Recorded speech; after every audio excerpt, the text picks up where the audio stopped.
Hi, my name is Olivia and today you'll be learning how to make a truffled mushroom fettuccine with Pangrattato. So a great vegan recipe, but don't be spooked if you don't like the V word.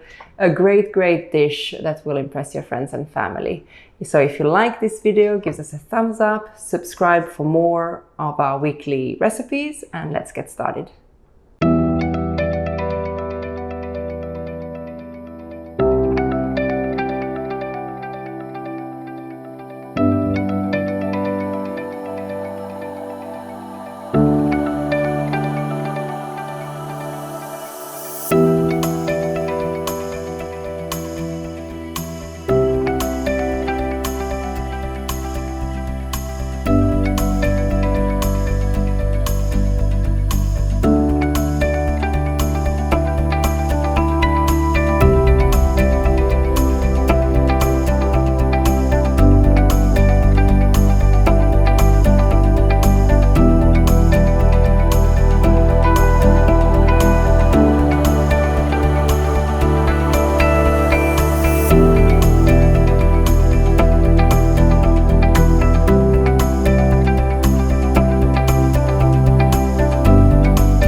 So what we need for this recipe is some good quality fettuccine, which we have here.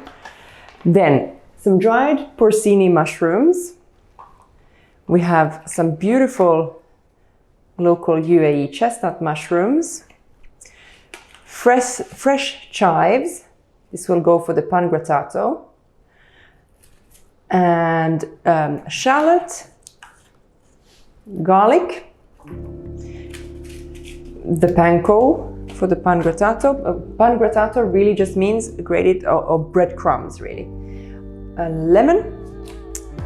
We have some soya cream and some soya sauce. So obviously, if you didn't want to make a vegan version, you can replace the soya cream with regular cream. And then the pièce de résistance, we have some black truffle oil. So I'll just start by putting in my porcini mushrooms in a bowl.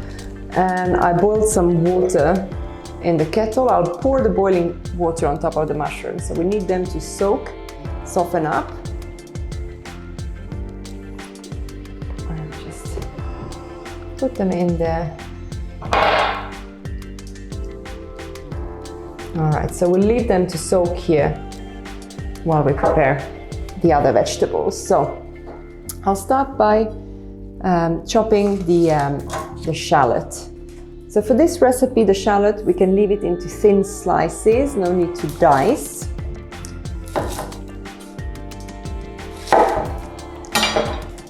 So just peel it first,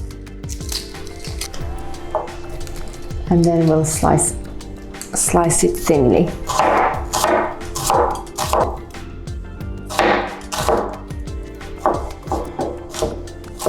There we go. So for the garlic, now you can use your knife, obviously, or you can use a garlic crusher to get a nice, very small sort of size of garlic. We don't want the garlic to come and overpower when eating the pasta. So I've pulled out my garlic crusher from the drawer. So I'm going to put my garlic in and just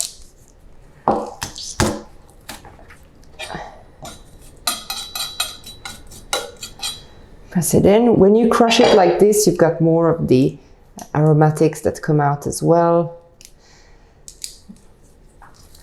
instantly, because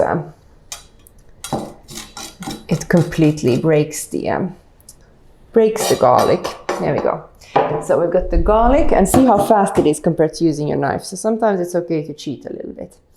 All right, then we will wash the mushrooms. So depends on the mushrooms. If your mushrooms are very clean, all you need to do is rub them with a kitchen paper. Actually, these look quite clean, so I might do just that. Otherwise, you can quickly wash them and dry them again using a kitchen towel, and that way you get nice clean mushrooms. So let's see.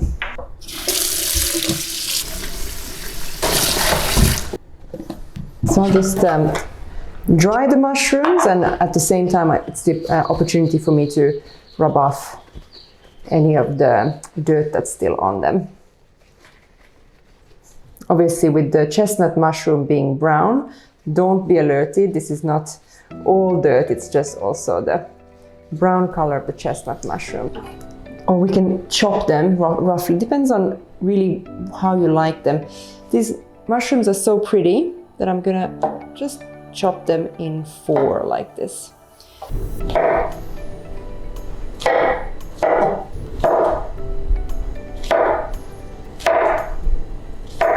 Okay, there we go, let's assemble. And then the last thing I believe we need to chop is the chives. So as well, chives, you can give it a quick rinse just to make sure there's no dust.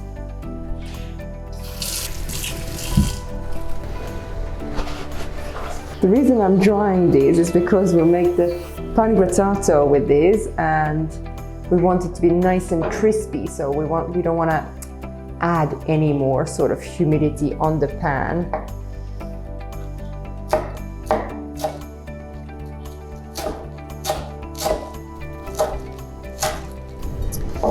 And the last thing we need to prep is the lemon. So we need to zest the lemon. Before I start zesting a lemon, I would wash it properly. So you can rinse it, you can have potentially some vegetable wash that you can get from your local supermarket, or you can just use your dishwasher liquid.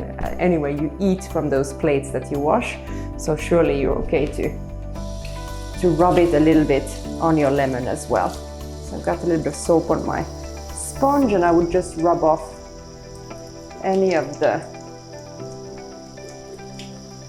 dirt that might be on top of the skin. Okay, I will dry it as well. So to zest the lemon, use your box grater, or if you have one of these smaller graters, that will do the trick. And when zesting lemon, you don't want to go all the way until the skin of the lemon is completely exposed and is white, because that white layer is quite bitter. So we just want to use the nice yellow layer of the lemon. Smelling the lemon very strongly now in your kitchen. I think this is more than what we need. So really that's all that there is to do to prep for this recipe. And now we can start cooking.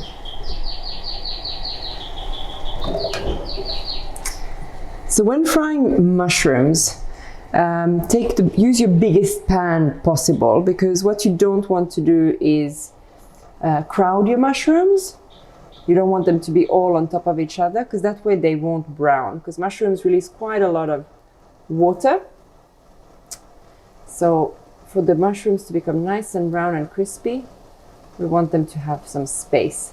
So if you're cooking this recipe for more than 2 people, let's say 4 people, 6 people, then if you've got the time, do it in batches so you get nice crispy mushrooms. Put some salt as well on the pan.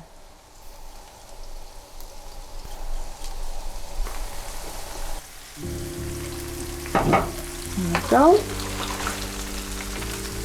It's always good to give them a little bit of a stir so they don't stick together, but they start opening up nicely. And then we can reduce the heat. Give a little stir to the mushrooms. Okay. You can see that some of them are starting to brown quite nicely. And then we'll add here on our third pan, once the oil is hot, we'll add the breadcrumbs, the panko, the garlic. So with this one we need to be quite careful. As you can see, it toasts really quickly. We don't want to burn the breadcrumbs. So I think 1-2 minutes, depending on how hot your pan is enough.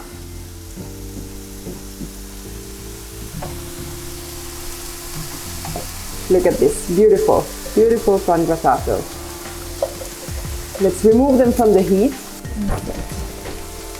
And we'll finish them off here off the heat with the lemon and the chives.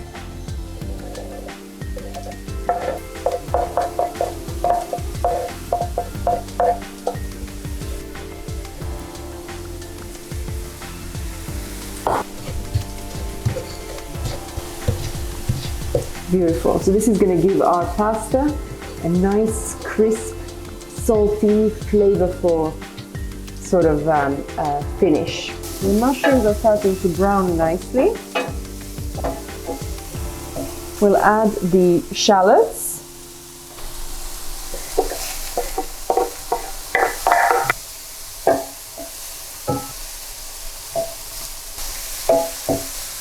So the fettuccine is a slightly bigger pasta, so the cooking time is between 8 and 10 minutes, but to be monitored to make sure it stays nice and al dente, which means slightly crisp to the teeth. You don't want to have a soaky fettuccine. So now the shallots and the mushrooms look really amazing. We will add in the porcini with the liquid.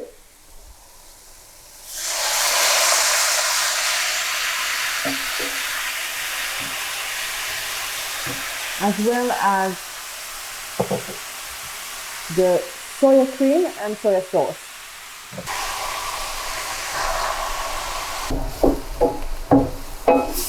Okay, this looks beautiful.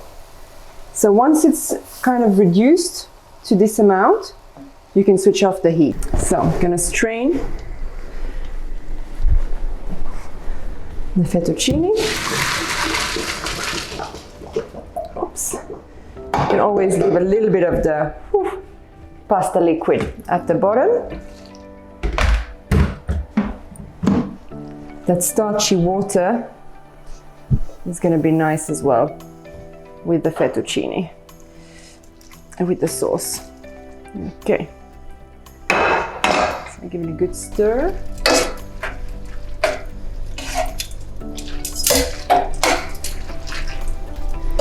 And what we need now is a generous pinch of or grind of black pepper.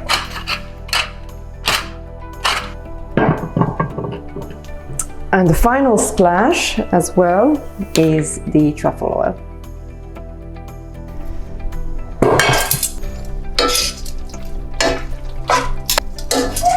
Beautiful aromas. A nice mix of flavors. All right, I think we are ready to eat. All right. So we've got the porcini mushroom fettuccine and the pangrattato, and here we go. I'm gonna serve it.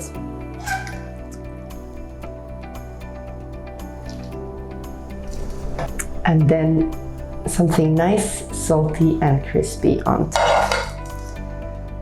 So now that you're a master at making mushroom pasta, I really hope that you will subscribe to our channel and like our video. I really hope that you will enjoy this one. I'm gonna give it a try and let you know how I feel about it. Bon appétit!